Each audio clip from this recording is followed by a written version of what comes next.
C'est un soleil de plomb qui s'abat depuis une semaine sur l'ouest du Canada. La région de Vancouver étouffe par des températures inédites dans le pays.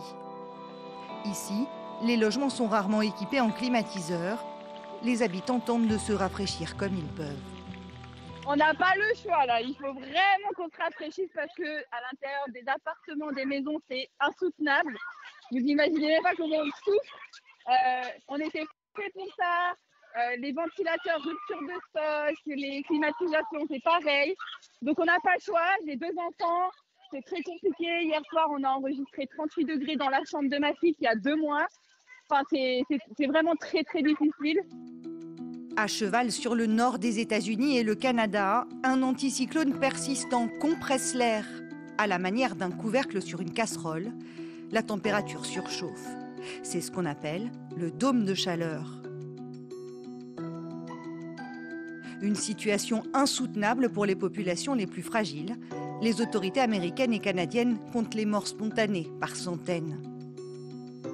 En Colombie-Britannique, le record de température a été pulvérisé à Lytton, 49,6 degrés, une mesure près de 30 degrés supérieure aux moyennes saisonnières. En tant qu'amateur de météo, je voulais aller à Lytton en cette journée historique. C'était quand même comme dans un four. Vraiment, moi, j'ai connu la canicule en France en 2003.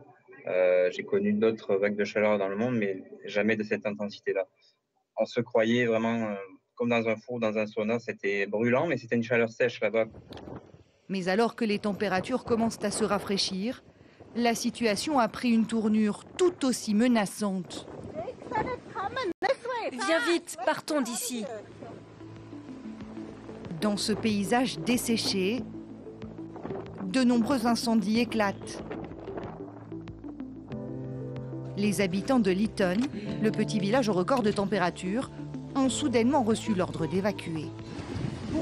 Où va-t-on aller? Je ne veux pas rester coincé ici.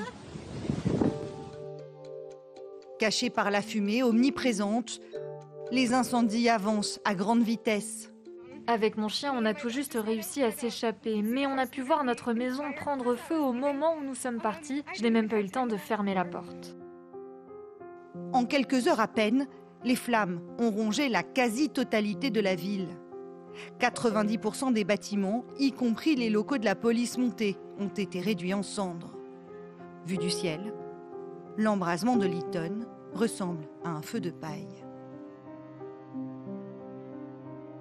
Des incendies, pour la plupart allumés par des centaines de milliers d'éclairs qui ont traversé le dôme de chaleur ces dernières heures. Un phénomène caniculaire qui, selon les climatologues, est directement lié au réchauffement climatique, une situation qui a suscité des commentaires teintés d'ironie du président américain sur les climato-sceptiques. Qui aurait pu croire qu'il ferait 47 degrés à Portland dans l'Oregon ? 47 degrés. Mais ne vous inquiétez pas, il n'y a pas de réchauffement climatique, ça n'existe pas. C'est le fruit de votre imagination. Vraiment ?